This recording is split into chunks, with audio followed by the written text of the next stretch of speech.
أما بعد فأعوذ بالله من الشيطان الرجيم بسم الله الرحمن الرحيم رب اشرح لي صدري ويسر لي أمري واحلل عقدة من لساني يفقهوا قولي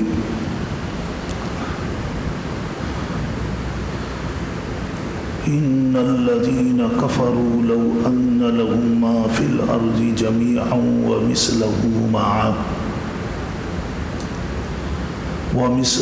معه ليفتدوا به من عذاب يوم القيامة ما تقبل منهم ولهم عذاب أليم يريدون أن يخرجوا من النار وما هم بخارجين منها وَلَهُمْ عَذَابٌ مُقِيمٌ۔ واجب الاحترام گرامی قدر معزز حاضرین محفل، آج کی تراویح میں سورۃ النساء کا آخری حصہ اور اس کے بعد سورۃ المائدہ مکمل تلاوت ہوئی۔ آج کی تراویح میں 6.25 پارے ہو چکے ہیں۔ اللہ تبارک و تعالی ہماری آج کی تراویح کو، روزے کو، قرآن پاک کی تلاوت کو اپنی بارگاہ میں شرف قبولیت سے نوازے، اور باقی بھی جو رمضان مبارک کے روزے ہیں، تراویح ہے، تلاوت ہے، اس میں اللہ پاک ہمارے لیے بہت سی آسانیاں پیدا فرمائے۔ قرآن کریم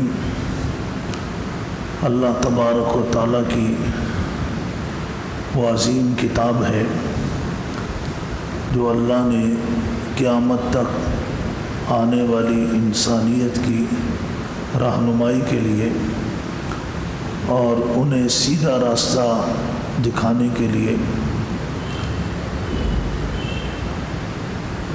نیکی اور برائی کے انجام سے آگاہ کرنے کے لیے حضور اکرم صلی اللہ علیہ وسلم کے قلب اطہر پر نازل فرمایا ہے۔ یہ جو آیت مبارکہ ابھی ہم نے تلاوت اور سماعت کی، جس کی سعادت حاصل کی ہے، یہ سورۃ المائدہ کی آیت نمبر 26 ہے۔ سورہ مائدہ میں بہت سے مضامین ہیں، اللہ تبارک و تعالیٰ کے احکامات ہیں، لیکن ان احکامات پر کون عمل کرے گا؟ ان پر وہ عمل کرے گا جو اس کائنات کے سچ کو تسلیم کر لے۔ اور اس کائنات کا سچ کیا ہے؟ اس کائنات کا سچ ہے کہ اس کائنات کا بنانے والا ایک اللہ ہے۔ اس نے اس کائنات کو کلمہ کن سے بنایا ہے۔ ان ربکم اللہ الذی خلق السماوات والارض فی 6 ایام ثم استوى علی العرش یدبر الامر من السماء الی الارض۔ پھر بنانے کے بعد اب بھی پوری کائنات میں اللہ کا حکم چلتا ہے۔ اللہ نے اس کائنات کو بنانے کے بعد اپنے اختیارات کسی کو منتقل نہیں کیے ہیں، سارے اختیارات اللہ کے پاس ہیں، اور اللہ ہی اس کائنات کا نظم و ضبط سنبھالے ہوئے کو فرمایا هو الحی القیوم۔ قیوم کا معنی تھامنے والا، آسمان و زمین کو تھاما ہوا ہے اللہ نے۔ لا تأخذہ سنۃ ولا نوم، اللہ کو نیند تو دور کی بات ہے، نیند سے پہلے جو اونگ آتی ہے اللہ اونگ سے بھی پاک ہے۔ کہ جس کو اونگ آئے یا نیند آئے تو وہ اس پوری کائنات کو کیسے سنبھال سکتا ہے؟ کہ اللہ اونگ سے بھی پاک ہے، نیند سے بھی پاک ہے۔ یہ اس کائنات کی حقیقت ہے اور یہ اس کائنات کا سچ ہے۔ اب جو لوگ اس سچ کو تسلیم کر لیتے ہیں، مان لیتے ہیں، اور اس کا ماننا بھی کوئی مشکل نہیں، اس کا ماننا اس لیے آسان ہے کہ اللہ کی پہچان کی نشانیاں صرف یہ نہیں کہ اس کائنات کے اندر پھیلی ہوئی ہیں، بلکہ خود انسان کے اندر بھی وفی انفسکم افلا تبصرون۔ اگر انسان اپنی زندگی پر اس کے ساتھ پیش آنے والے اس زندگی میں بے شمار واقعات کے اوپر غور و فکر کرے تو اس کو اللہ کی معرفت حاصل ہو جاتی ہے، اللہ کی ذات اس کو سمجھ جاتی ہے۔ سیدنا علی المرتضیٰ رضی اللہ تعالیٰ عنہ سے کسی نے پوچھا کہ آپ نے اللہ کو کیسے پہچانا؟ کہا تو بہت بڑا مقام تھا، لیکن اس بندے کو سمجھانے کے لیے اس کی ذہنی لیول پہ اتر کے حضرت علی رضی اللہ تعالیٰ عنہ نے جواب دیا اس کے نفسیات کو سمجھتے ہوئے کہ میں نے اللہ کو پہچانا اپنے ارادوں کے ٹوٹنے سے، کہ میں ایک کام کا ارادہ کرتا ہوں اور اس کام کو پائے تکمیل تک پہنچانے کے لیے، پورا کرنے کے لیے انتھک کوشش کرتا ہوں، پوری کوشش کے باوجود پھر وہ کام نہیں ہوتا، تو میں اس نتیجے پر پہنچا کوئی طاقت ہے جو مجھے نظر نہیں آ رہی، لیکن ہے کوئی طاقت جس طاقت نے اس کام کو روک دیا۔ تو یہ انسان اپنی زندگی کے واقعات میں دیکھتا ہے۔ ایک انسان بظاہر انسان ویسے حقیقت میں کمزور ہے۔ اللہ نے فرمایا خلق الانسان ضعیفا، کہ انسان بہت زیادہ کمزور ہے، جو بظاہر اپنے آپ کو طاقتور سمجھتا ہے، لاؤ لشکر کا مالک سمجھتا ہے، خزانوں کا اپنے آپ کو وقت کا قارون سمجھتا ہے، لیکن اس کی اپنی زندگی میں ایسے واقعات پیش آ جاتے ہیں جن واقعات سے وہ نہیں چاہتا کہ یہ واقعات میرے ساتھ ہوں۔ نہ اس کا لاؤ لشکر اس واقعات کو روک سکتا ہے، نہ اس کی دولت اس کو روک سکتی ہے۔ بیمار ہو جاتا ہے، کوئی حادثہ پیش آ جاتا ہے، اس کی اولاد کے ساتھ حادثہ پیش آ جاتا ہے، ایسے عزیز کے ساتھ پیش آ جاتا ہے جس سے وہ بہت زیادہ محبت کرتا ہے، وہ اتنی طاقت کے باوجود اسے اس حادثے سے نہیں بچا سکتا۔ تو اس میں ایک حقیقت ہے کہ اللہ پاک ہمیں ان آنکھوں سے اس کائنات میں نظر نہیں آتے۔ یہ تو حضرت موسیٰ علیہ السلام جو اللہ تبارک و تعالیٰ کے برگزیدہ انسان، جن کے سر پہ اللہ نے نبوت اور رسالت کا تاج رکھا، انہوں نے اللہ سے یہ درخواست کی ربی ارینی انظر الیک، کہ اللہ آپ ظاہر ہو جائیں، میں آپ کو دیکھنا چاہتا ہوں۔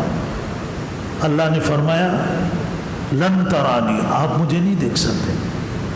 جب ان کا اصرار بڑھا تو اللہ نے فرمایا پھر دیکھیں میری تجلی کو دنیا کے اندر جو تمہیں آئس دی ہے، آنکھ دی ہے، اس آنکھ میں میری تجلی کو برداشت کرنے کی طاقت ہی نہیں ہے۔ جب طاقت نہیں ہے تو لہذا تم نہیں دیکھ سکتے، لیکن تم بزید ہو تو چلو پھر دیکھو، میں اپنی تجلی کا ایک ذرہ سامنے پہاڑ پہ ڈالتا ہوں، اگر یہ پہاڑ برداشت کر گیا جو بظاہر انسان سے جسم کے اندر بھی بڑا ہے اور قد و کاہٹ میں مضبوط بھی ہے، اگر وہ برداشت کر گیا تو تم بھی برداشت کر جاؤ گے۔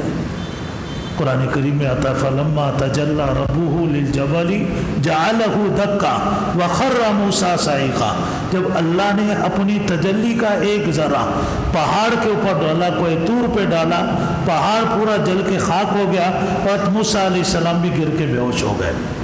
فَلَمَّا أَفَاقَ قَالَ سُبْحَانَكَ تُبْتُ إِلَيْكَ، پھر جیسے ہی اللہ کے حکم سے ہوش میں آئے تو فوراً دو زانو ہو کر کہنے لگے کہ اللہ آپ پاک ہیں، آپ نے جو کچھ بات ارشاد فرمائی بالکل 100% صحیح ہے، اور میں نے جو اصرار کیا تھا، ضد کی تھی، میں اس کی آپ سے معافی مانگتا ہوں۔ یہ ایک حقیقت ہے، اس حقیقت کا کسی کو انکار نہیں ہے کہ ہم اس آنکھ سے، جو ہماری سر کی آنکھ ہے، اس آنکھ سے اس کائنات میں اللہ کو دیکھ نہیں سکتے۔ جس طرح یہ ایک حقیقت ہے، اسی طرح ایک دوسری حقیقت ہے، وہ یہ کہ اس کائنات میں پھیلی ہوئی ہر چیز اللہ کے وجود کی گواہی اور شہادت دیتی ہے۔ درخت کو دیکھیں آپ، کوئی تنکا آپ اٹھا کر دیکھیں، کوئی بھی چیز آپ دیکھ لیں تو آپ کو پتہ چلتا ہے کہ اللہ کی طاقت ہے، اللہ کا وجود ہے، اللہ پاک ہیں۔ تو یہی بات اللہ نے سمجھی کہ اس کائنات کا سچ یہ ہے کہ اس کائنات کو اللہ نے بنایا ہے اور اکیلے بنایا ہے، اور اکیلے ہی اللہ پاک اس کائنات کے پورے نظام کو لے کے چل رہے ہیں۔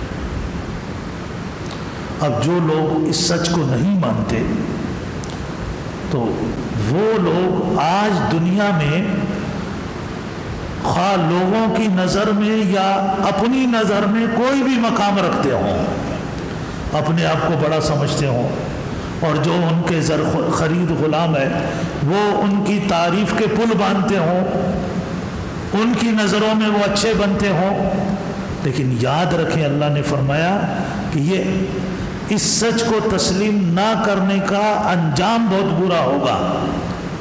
ان الذین کفروا، جنہوں نے اس سچ کا انکار کیا، یاد رکھیں جب یہ زندگی ختم ہوگی، یہ بھی ایک حقیقت ہے، سب کی ختم ہو رہی، خواہ وہ امریکہ کا صدر ہے، کسی اور بڑی طاقت کا صدر ہے، لیکن لوگ دیکھ رہے ہیں کہ وہ مر رہا ہے، دنیا سے جا رہا ہے، یہ زندگی اس کی ختم ہو رہی ہے۔ جب یہ زندگی ختم ہوگی، لو ان لہم ما فی الارض جميعا، پھر دنیا کے سارے خزانے، ناممکن ہے کہ اس کے پاس ہوں، لیکن بالفرض آپ کر لیں کہ سارے خزانوں کا مالک ہو، وَمِثْلَهُ مَعَ، اور جتنے خزانے اس زمین میں اللہ نے گاڑے ہوئے ہیں اس کے ساتھ اتنے خزانے اور بھی ملا لیے جائیں، لِيَفْتَدُوا بِهِ مِنْ عَذَابِ يَوْمِ الْقِيَامَةِ، پھر وہ خزانے اللہ کو دینا چاہیں اور قیامت کے عذاب سے بچنا چاہیں، فرمایا مَا تُقُبِّلَ مِنْهُمْ، وہ خزانے قبول نہیں کیے جائیں گے۔ آج یہ ایک چانس ہے، ایک موقع ہے اللہ نے دیا ہے، اور اللہ کوئی خزانے کا ہم سے مطالبہ نہیں کر رہا۔ اللہ نے جو ہمیں عقل دی ہے، جو صلاحیتیں دی ہے، اللہ فرماتے ہیں ان صلاحیتوں پر جو تم نے مفادات کا خول چڑھا دیا ہے، اس مفادات کے خول سے باہر آ جاؤ۔ جو میں نے تمہیں عقل دی ہے، جو سوچنے سمجھنے کی صلاحیت دی ہے، اس سوچنے سمجھنے کی صلاحیت کو، اس عقل کو صرف دنیا کمانے کے لیے، دنیا کی نعمتیں استعمال کرنے کے لیے استعمال مت کرو، مجھے پہچاننے کے لیے بھی تھوڑا وقت نکالو اور اس کائنات کے سچ کو پہچانو۔ آج صرف اتنا چھوٹا سا مطالبہ ہے، اور پھر جب یہ چانس ختم ہو جائے گا، اس کے بعد سب کچھ سامنے آ جائے گا، پھر یہ خزانے، یہ سب کچھ دینے کے بعد اللہ کا غصہ، اللہ کی ناراضگی پھر ختم نہیں ہوگی۔ آج اللہ کے ساتھ دوستی لگا لو، آج جو کچھ ماضی میں ہوا کوئی بات نہیں۔ وَمَنْ يَعْمَلْ سُوءًا أَوْ يَظْلِمْ نَفْسَهُ ثُمَّ يَسْتَغْفِرِ اللَّهَ يَجِدِ اللَّهَ غَفُورًا رَحِيمًا، جو کچھ کیا ہے ہو چکا، آؤ اللہ کی بارگاہ میں اللہ سے معافی مانگ لو، اللہ کو روٹھا ہوا نہیں پاؤ گے بلکہ اللہ کو مہربان پاؤ گے۔ يَجِدِ اللَّهَ غَفُورًا رَحِيمًا، معاف کرنے والا، رحم کرنے والا پاؤ گے۔ وَلَهُمْ عَذَابٌ عَلِيمٌ، اور ان کے لیے دردناک عذاب ہوگا، اس عذاب میں مبتلا ہوں گے۔ يُرِيدُونَ أَن يَخْرُجُوا مِنَ النَّارِ، بارہا چاہیں گے کہ ہم اس عذاب سے جان چھڑا لیں، وَمَا هُمْ بِخَارِجِينَ مِنْهَا، اس عذاب سے نہیں نکل سکیں گے۔ وَلَهُمْ عَذَابٌ مُقِيمٌ، دردناک ہونے کے ساتھ ساتھ ہمیشہ کا عذاب ہوگا۔ اس آیت سے آپ نے کیا اندازہ لگایا؟ یہ تو اس کی تھوڑی بہت تفسیر تھی جو میں نے عرض کی۔ قرآن کی ایک تو یہ تفسیر ہوتی ہے جو ترجمہ تفسیر یہ ہوتی ہے، ایک ہے جس کو قرآن کہتا ہے فَلَا يَتَدَبَّرُونَ الْقُرْآنَ، وہ تدبر قرآن کہلاتا ہے۔ تدبر قرآن یہ کہ جب آپ تفسیر سن رہے ہیں، ترجمہ آپ نے سنا، تفسیر سنا، تو آپ کے ذہن میں ایک اور خیال آیا ہوگا کہ اللہ کو جھوٹ سے بہت نفرت ہے، اور آپ یہ ایک فطری چیز ہے۔ آپ دیکھیں کہ جو بندہ خود جھوٹ بولتا ہے نا، اس کے سامنے کوئی اور جھوٹ بولے اس کو اس کا جھوٹ برا لگتا، جھوٹے کو بھی جھوٹ برا لگتا۔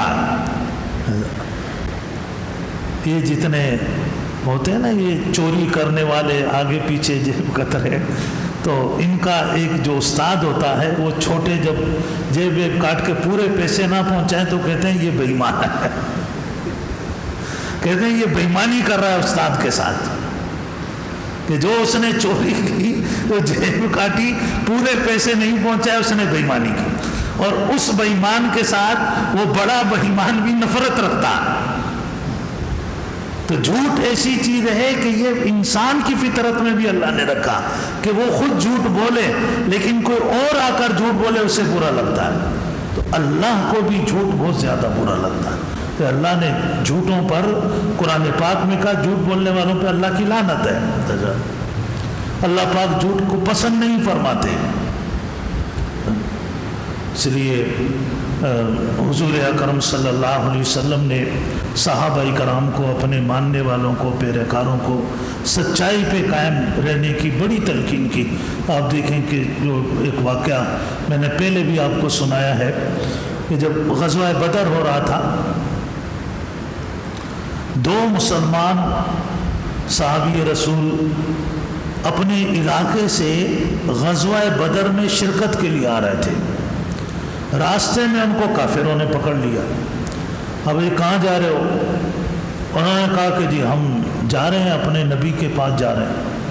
انہوں نے کہا کہ اب تو تمہارے نبی جو ہے وہاں غزوہ بدر میں، یعنی وہ وہاں جہاد میں، لڑائی میں مصروف ہے، اس کا مطلب ہے کہ تم جاؤ گے سیدھے ہمارے خلاف لڑو گے، تو ہم تمہیں جانے نہیں دیں گے، یہی تمہارا کام کر دیتے۔ خیر ان کا آپس میں کمپرومائز ہوا، سمجھوتا ہوا۔ اس بات پر کافروں نے ان کو چھوڑا کہ ہم سے وعدہ کرو کہ تم وہاں جا کر بدر میں جو ہمارے کافر ہیں ان کے خلاف تم نہیں لڑو گے۔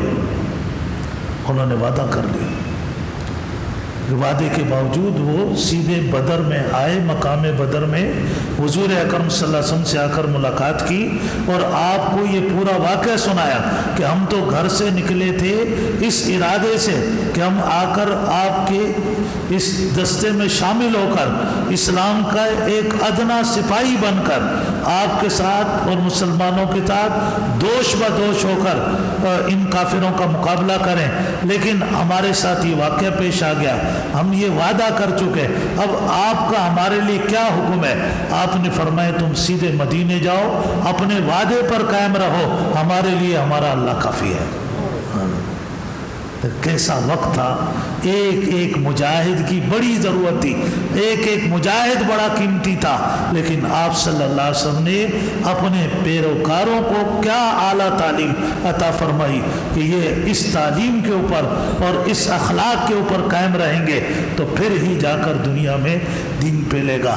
یہ جو عرب کی سرزمین پر رہنے والے کافر تھے، یہ وہ کافر تھے کہ دنیا کی اس وقت بھی بڑی بڑی طاقتیں ان کو سرنگو نہیں کر سکی۔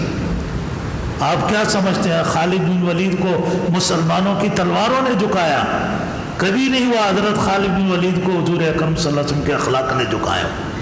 حضرت خالد بن ولید کو قرآن پاک کی تعلیمات نے شکار کیا، وہ تلوار سے، نیزوں سے ڈر کر اسلام نہیں لائے، وہ اسلام لائے اس حقیقت کو اور سچائی کو سمجھ کے اسلام لائے۔ تو یہ سچائی ہے، جو لوگ اس سچائی سے محروم ہو گئے تو وہ اپنا بہت بڑا نقصان کر رہے ہیں، اور جن کو اللہ نے یہ سچائی عطا فرمائی ہے وہ اس کے اوپر اللہ کا شکر ادا کریں، اور اس کے باوجود کبھی کبھی شیطان دل میں وسوسے ڈالتا ہے۔ صحابہ کرام نے حضور اکرم صلی اللہ علیہ وسلم سے آ کر عرض کیا، حدیث میں آتا ہے اللہ کے رسول ہمارے دل میں کبھی کبھی ایسا وسوسہ اللہ کے بارے میں آ جاتا ہے کہ ہمارا جی چاہتا ہے کہ ہم جل کر خاک ہو جاتے، کوئلہ بن جاتے، لیکن یہ وسوسہ ہمارے دل میں نہیں آتا. آپ نے فرمایا ذالک سریع الایمان، یہ ایمان کی علامت ہے کہ دل میں جب شیطان برا خیال لائے تو انسان کا جی چاہے کہ میں مر جاؤں، جل جاؤں، لیکن یہ برا خیال نہ آئے. اگر تمہارے دل میں ایمان نہ ہوتا تو ایسے خیال کے آنے سے تمہیں کبھی پرواہ بھی نہ ہوتی. تو یہ خیالات آتے ہیں. ان خیالات کا سد باب یہی ہے کہ انسان اللہ سے دعا کرے، اور دعا میں نے آپ کو بارہا بتائی ہے، یا مقلب القلوب ثبت قلوبنا علی دینک، یا مصرف القلوب صرف قلوبنا الی طاعتک. سورہ عمران والی آیت، ربنا لا تزغ قلوبنا بعد اذ ہدیتنا وہب لنا من لدنک رحمہ انک انت الوہاب. آپ ان دعاؤں کو مانگ کر دیکھیں، پڑھ کر دیکھیں، ان دعاؤں کی طاقت کو پھر آپ دیکھیں. آج لوگ کہتے ہیں بعض مرتبہ یار وہ ہم کہاں جائیں، وہ اس مسجد کا مولوی کچھ اور کہتا ہے، اس مسجد کا مولوی کچھ اور کہتا ہے، پتہ نہیں مجھے سیدھا راستہ کون سا، ہم کہاں جائیں. میں نے کہا ٹھیک ہے، لیکن اللہ تو سیدھا راستہ دکھاتا ہے. آپ اللہ سے سیدھا راستہ مانگیں، آپ اللہ سے دعا کریں، اللہ سے کہیں کہ اللہ بس میں نے سیدھے راستے پہ چلنا، جو سیدھا راستہ ہے، جو آپ کے پسند کا راستہ ہے، بس اے اللہ مجھے اسی پر چلا دے. آپ اللہ سے مانگتے رہے، دعا کریں، لیکن اپنے اندر ایک سچائی رکھیں، صداقت کے ساتھ یہ دعا کریں اللہ سے. آپ دیکھیں اللہ پاک خود بخود آپ کو سیدھے راستے پر چلائے گا. اللہ کی طاقت بہت بڑی ہے. حضور اکرم صلی اللہ علیہ وسلم خود اللہ سے دعا کرتے تھے. یہ دعائیں جو آپ مانگتے تھے ہماری تعلیم کے لیے، آپ کو تو کسی دعا کی ضرورت نہیں ہے، لیکن آپ صلی اللہ علیہ وسلم کا قلب اطہر تو ہمہ وقت اللہ کی وحی کا محور تھا، اللہ کی وحی آپ کے دل پہ اترتی تھی. آپ دعا مانگتے تھے اللہم انی اسألک الہدی والتقی والعفاف والغنی.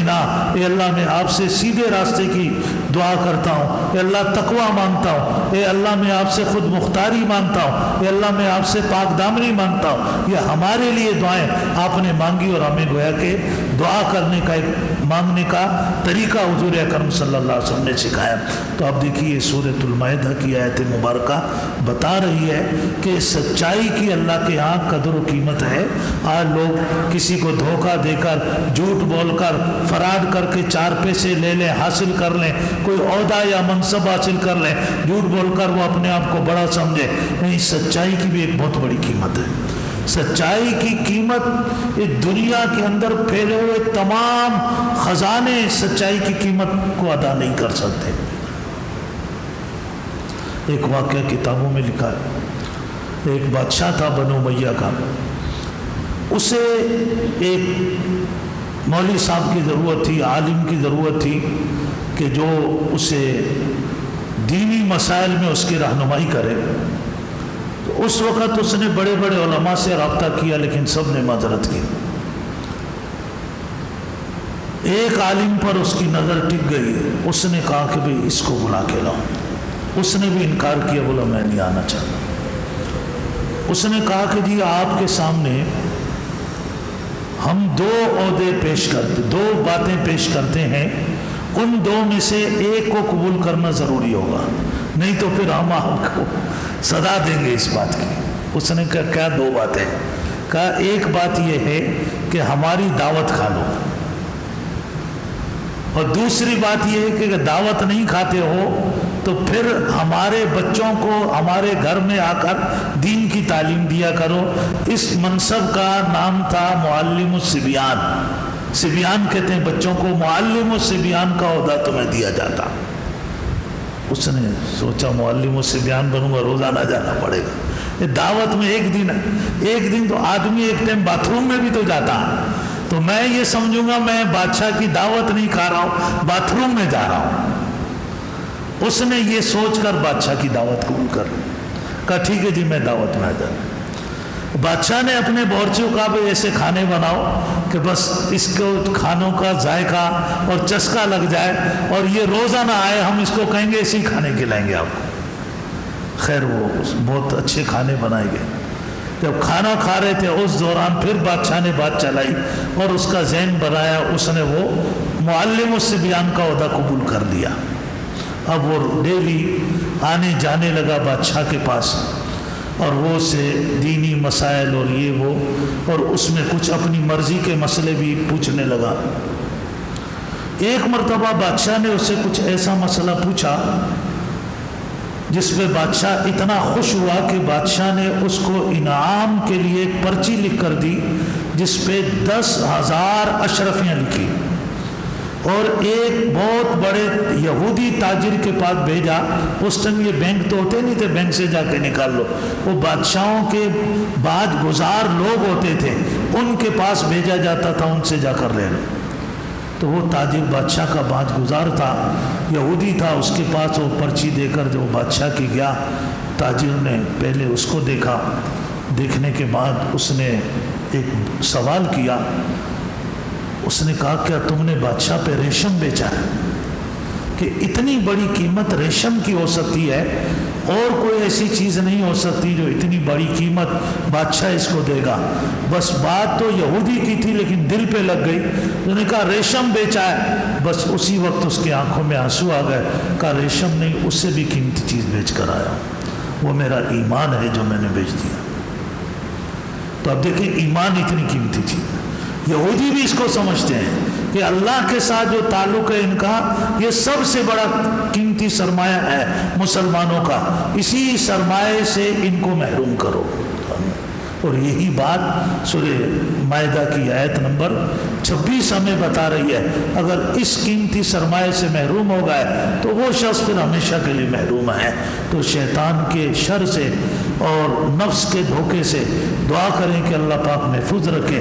جو چیزیں اللہ اور اس کے رسول کی نظروں میں اہم ہے اور اس کائنات کا حق اور سچ ہے، اللہ اس پر زندگی کے آخری لمحے تک ہمیں قائم رکھے، اور اللہ ہمیں استقامت کی دولت سے سرفراز فرمائے۔ وآخر دعوانا الحمدللہ رب العالمین۔